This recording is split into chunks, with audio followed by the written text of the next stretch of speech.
Hello everyone. Today is a very happy day for me because I received The Legend of Legacy. What, you've never heard of The Legend of Legacy? I'm not surprised. Even among JRPGs, it is not that well known. But it happens to be one of my favourite games on the 3DS. Just a quick recap of who made that game and when it came out. So it was developed by a small Japanese developer called Cattle Call. Furyu published it in Japan in 2015, so almost 10 years ago. So it is now an older game. Atlus then localized it for the Western market and also published it in North America in October 2015, and NIS America then published it a bit later for Europe and Australia in February 2016.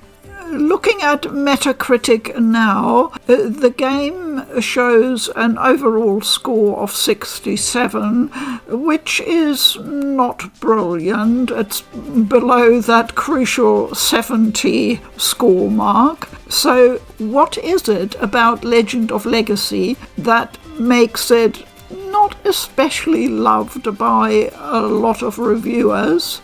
And overall, a game that you could say really flew very low under the radar, and yet is beloved by me and a few other people. There are reasons for that, and I will try to explain that so you can work out if it's worth your while having a look at this game. So this is the game on the 3DS. I'm just showing you here the hub, which is a small town called NISA. There are lots of little things I love about this game, but one of them is the save point at the inn.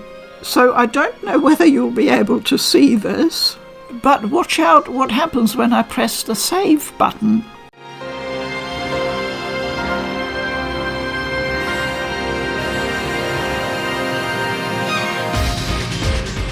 Yes, a lucky cat appears, asking if you want to save. You can see straight away that the game looks kind of cute and appealing. Not what I would call cutesy, no, just plain cute and appealing. But, of course, the 3DS is known for not having fantastic graphics representation and a very low resolution. So the beautiful graphics were actually not able to shine. You could definitely tell it was similar to a game like Bravely Default in that the scenery and the backgrounds were all beautifully done and the character models were also really nice looking, but the 3DS, of course, struggled to show any of that properly. So that is one of the things I want to have a look at once I get the game out of the box and am able to use it. The quality of the graphics. I want to see how well they have done the remaster for this port for current platforms. The other issue with any 3DS game is, of course, always the dual screen functionality. So I would want to have a good look at how they coped with that and built it into the new Remastered Edition, because all of those are, of course, single screen. The remastered version is available on PlayStation, Windows PC, and Switch. So when I bought Legend of Legacy when it came out, I actually got the limited edition. And yes, I made a video about it. It's a very old one. It's an ancient video of mine now, but I will try and pop the link up in a little card there in the corner, so you can catch up with that if you like. It was a video looking at both this game and also the Alliance Alive, which you may know is the better known game of the two and was considered the spiritual sequel to Legend of Legacy. There was a lot of criticism at the time about Legend of Legacy not really having a strong story. And that's, of course, something we're used to with most JRPGs, that they tend to be very good with the narrative and that keeps pulling you through the game. And the Alliance Alive addressed that issue and tried to combine the good features of Legend of Legacy with a more compelling storyline. And it clearly paid off, because that game did better than Legend of Legacy. However, does that mean Legend of Legacy is flawed in that it doesn't have that narrative structure? And I guess there are two ways of looking at that, as with anything. You can say, well, I want a story. If there's no story, then that's no good. It's a flaw. There are types of games that rely on not focusing much on a consistent storyline going all the way through, a traditional narrative, but focus mainly on the gameplay itself. And through the gameplay, you reveal certain aspects of either a story, a character, or a setting. We tend to refer to that nowadays as environmental storytelling, and there is, of course, one really important franchise that made that approach very popular, and that is the Dark Souls series. Now, Legend of Legacy is not Dark Souls, no, obviously not, but it is very much in the mould of another older classic franchise of games called the SaGa series, or Romancing Saga, as most of the games were titled.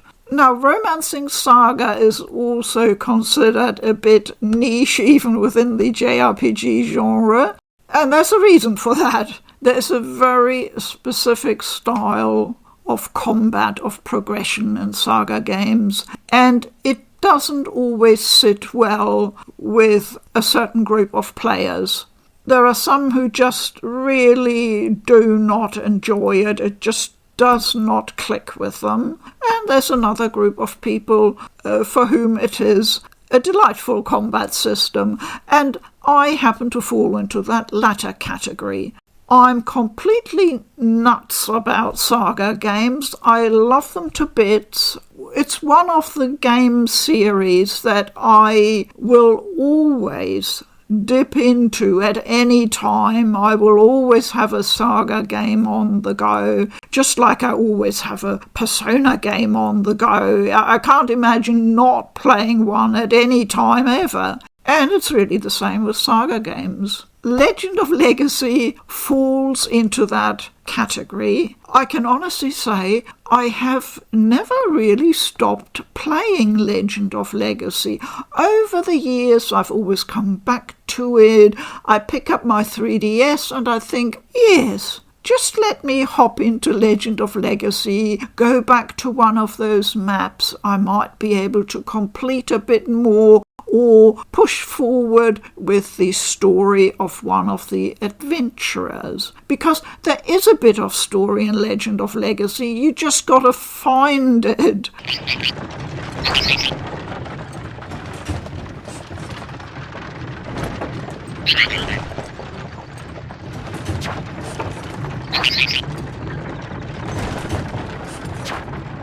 You got to recognise this is a story too. So what is Legend of Legacy all about? Well, actually, the blurb on the back of the 3DS copy is very good. It's very accurate and it doesn't oversell the game. Ever since the island of Avalon mysteriously appeared, many adventurers have come in search of fame, glory, and riches. However, when a small party discovers a singing stone,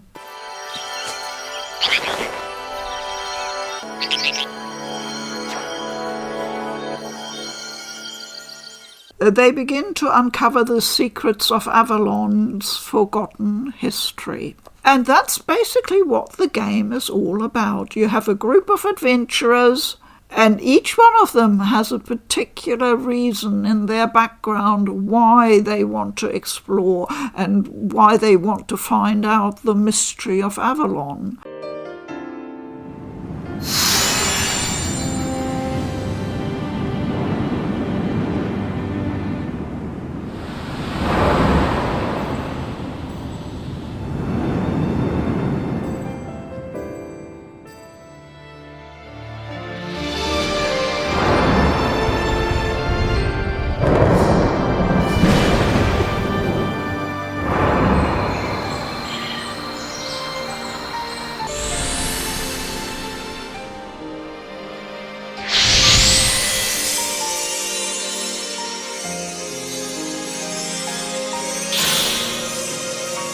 So there's a lot of replayability built into this game if you want to get all the endings for all the characters and discover their secret.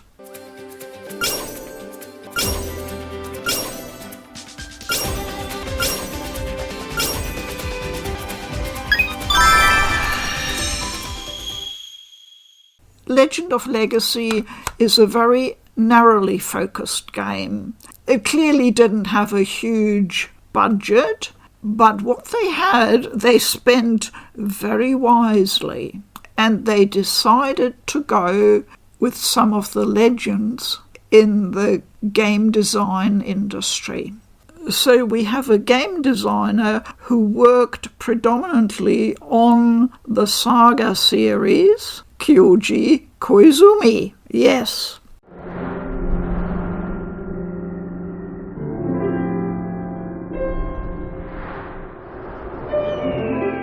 He also did, by the way, the game design for the Alliance Alive. Then we have illustrator Tomomi Kobayashi,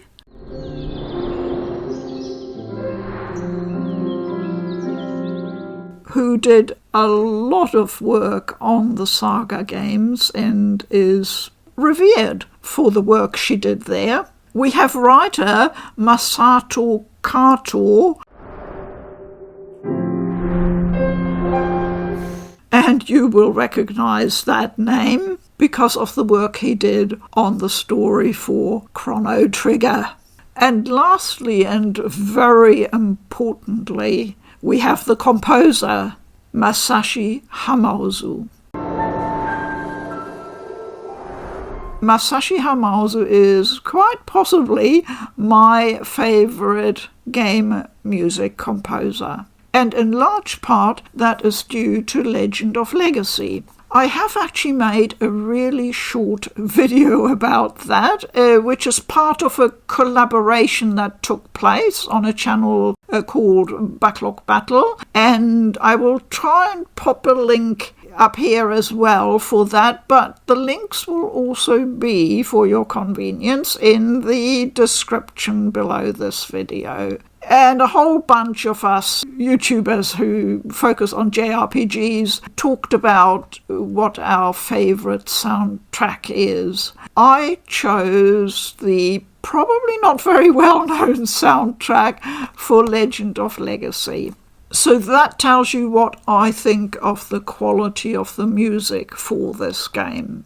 So I call it a small game. In scope it probably is, but that doesn't mean you can play it through in 20 hours. No, I would say that a main playthrough could take you anywhere between 40 to 80 hours, depending on how much completion you want to get. So this is a game that will suit those of you who love exploration, discovering mysteries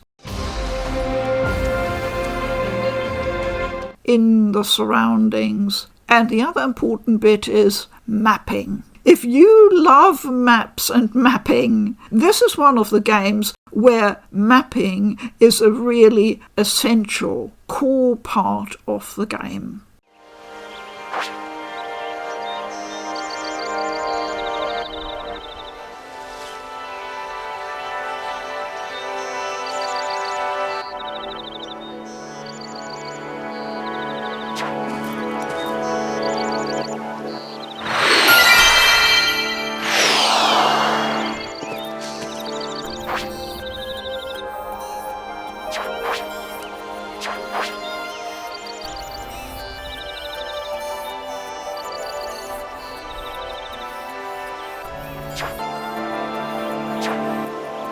It's very different from the type of mapping you have to do in Etrian Odyssey, for example, but it's still completion of a map is all important. So the original limited edition for the 3DS came with a beautiful hardback artbook and a small 10-track soundtrack selection. Now, as I think I've mentioned before, I love the soundtrack so much, I decided to get the full soundtrack and bought it a while ago.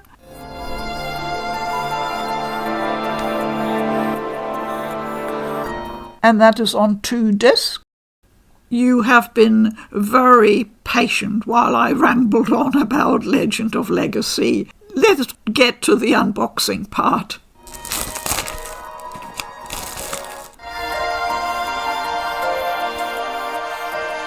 And you can see straight away it's the illustrations that shine.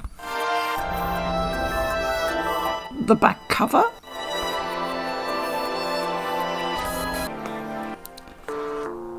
Side panels. And the publishers. For you and, in this case, NIS America. The box feels, thankfully, solid. You know how I'm into cardboard. I do like a good quality cardboard, and this is one. So tightly packed inside. Yay! My copy of Legend of Legacy HD Remastered. So I went with the Switch version for the simple reason that Legend of Legacy was designed for a handheld device. And if you know anything about handheld gaming, you know that games for those platforms tend to have some special aspects that are not necessarily found on the bigger consoles. So things like having a structure where you can conveniently at almost any point suspend gameplay, have a suspend save, or be able to save almost anywhere in the game is essential for portable handheld gaming.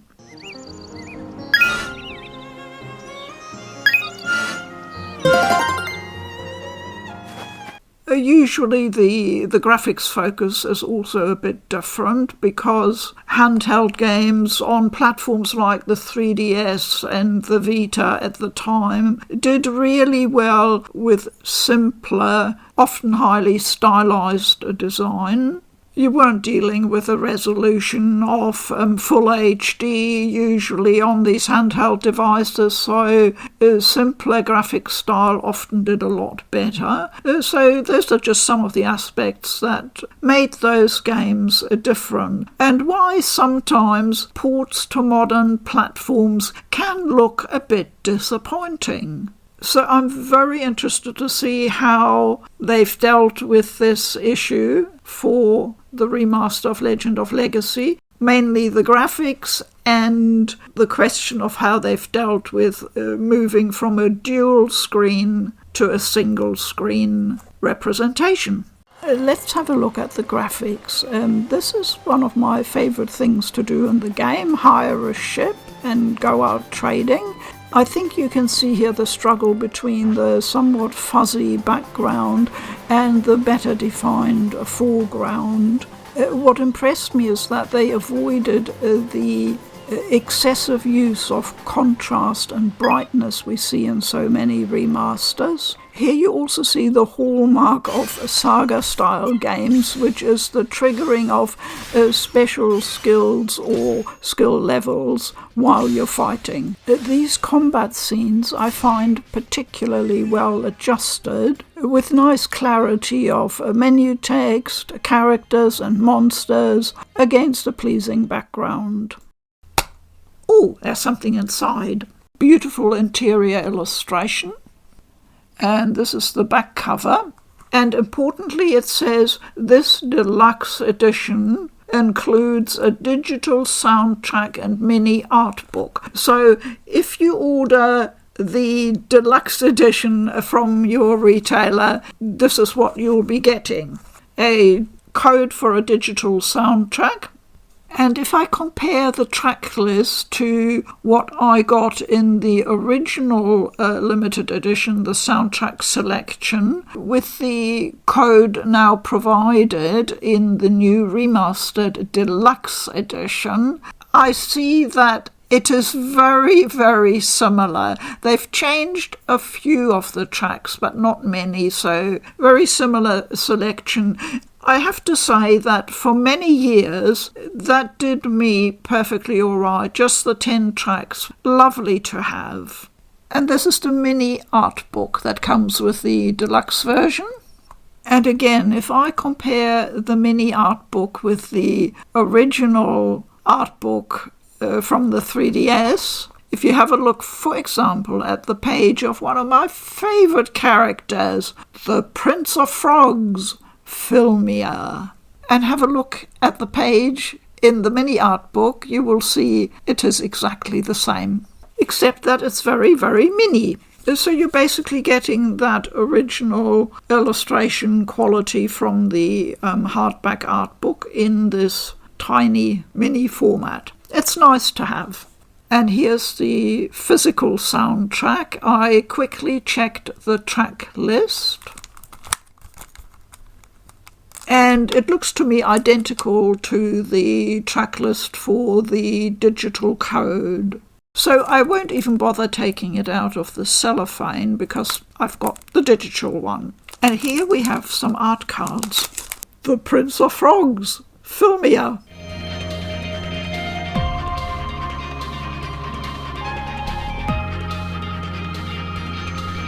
And the others, being human, are all in vertical format, showing both the illustration as well as the in-game, more chibi-style character model. I think we will see these illustrations in the art book as well, so I'll leave it at that. The map from the bottom screen of the 3DS was moved to the top left corner. Not terribly elegant, but it's not too obtrusive either. I zoomed in an awful lot when I was playing docked on the TV. The whole screen experience is better, in my opinion, in handheld mode. You can also switch the screen off completely with the left shoulder button. Now, before I go into the two last really important items, I want to have a bit more of a discussion about the game and why it will suit certain players but possibly not others. So I had a look at a few of the first reviews that were rolling in for the remaster. I saw the same types of issues and comments cropping up as they did 9 years ago when the game first appeared for the 3DS. Confusing gameplay systems. That is something I heard from a lot of people. I think it might actually be also a reflection of how much we are used these days to having games that will tell us very clearly where we need to go. There are objective markers, what we should be watching out for. So that element of uncertainty or getting lost is often removed from games, or certainly kept down to a minimum. So it's a bit of a shock when you're confronted with a game that says, no, everything here is mysterious. Are you up to it, explorer? Are you prepared to go out and maybe end up in a cul-de-sac and come back? Go out again and see if you can find that obscure little detail that will grant you access to a new area or means you will find a new singing stone. Nowadays, we often don't have the patience for that anymore.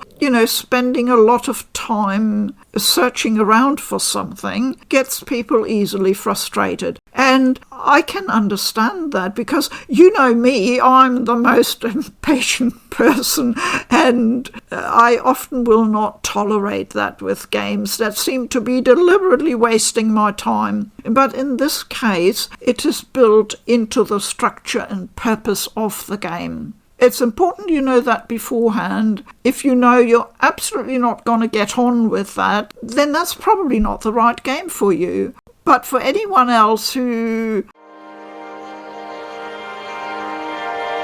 loves a bit of mysterious exploration and doesn't mind a few setbacks, because it's all part of the experience, then that's your gateway into the world of Avalon. This is how our adventurer's tale began. It is but a small portion of their long and arduous journey. And yet, their lives, and yours, and even the world will be forever changed as the truths of this tale are revealed. I would say the game is probably a bit unorthodox by today's gaming standards. You could probably say the same about games like many of the SaGa games and a game like Legend of Mana, for example. We need unorthodox games just like we need the other ones, in my view. A Legend of Legacy is a game, when I start playing it, especially since there's a lot of combat, I sort of get into this zen-like state that I always think as a gamer is something we enjoy, where there's a wonderful flow from going from one battle to the next, and you just keep going. And sort of time and everything else around you just disappears into the background, and it's just you and the game. And then, of course, suddenly, from the side or the back, an enemy bumps into you, way stronger than you, and you will either have to try and run away or you will be defeated.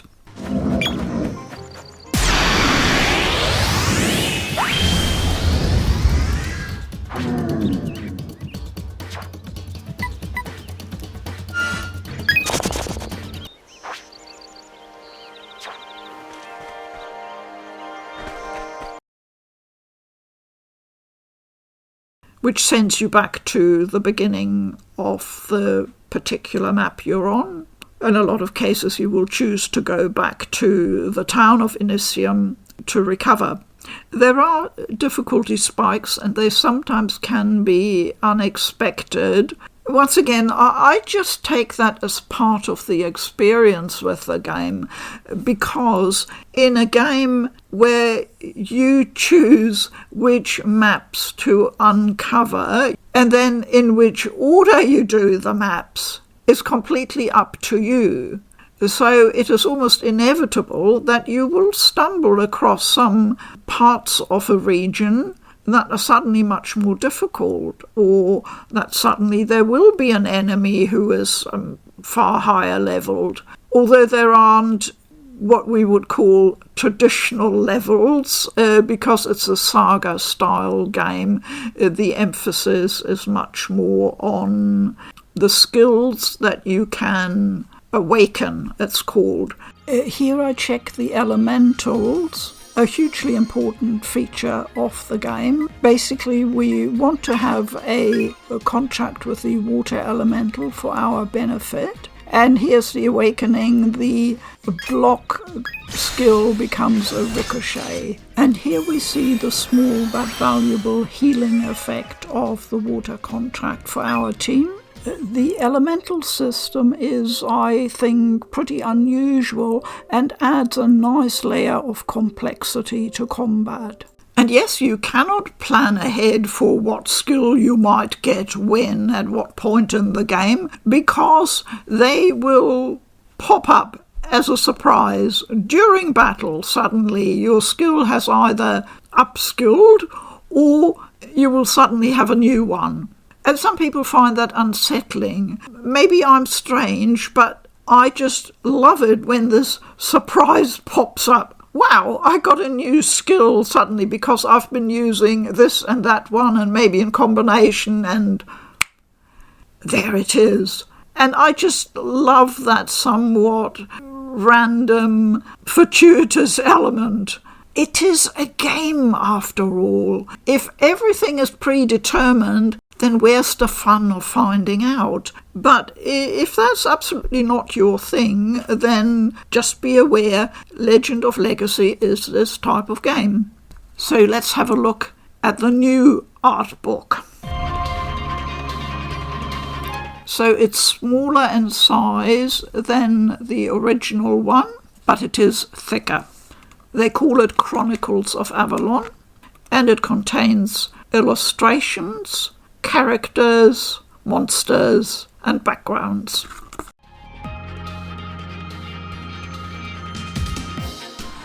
I suspect these are the work of Tomomi Kobayashi, but there's also a new style of illustration that homes in more on the chibi style, and I think this might be featuring the save point with the lucky cat.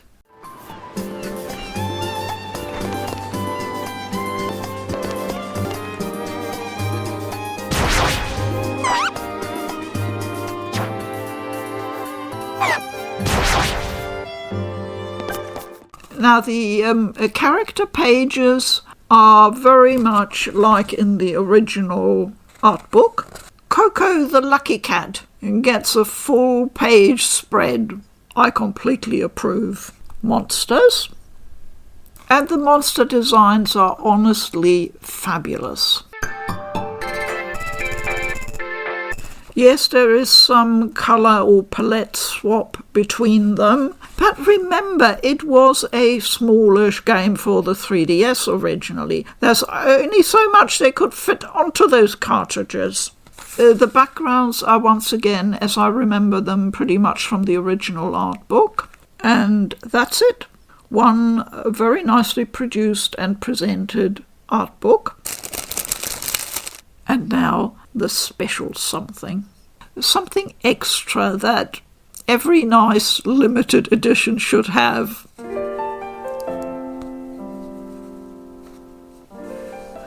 I think most of you, if you have followed my unboxings, will know that I am a fan of cloth posters or simply beautifully illustrated cloths, like the ones from the Atelier games, which I'm extremely fond of and use all the time. And here's one for Legend of Legacy. Now this makes me very happy.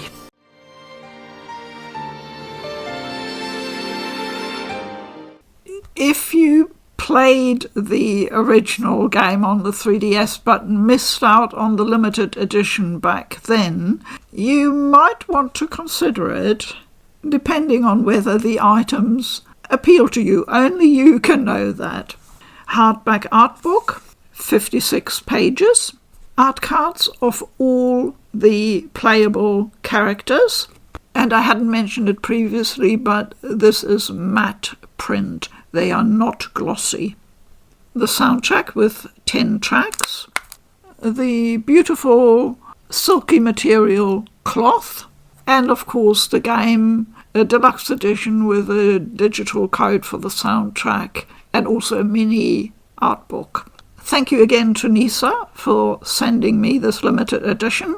I hope you enjoyed this unboxing with my comments on why I love Legend of Legacy, but why it may not be everybody's cup of tea.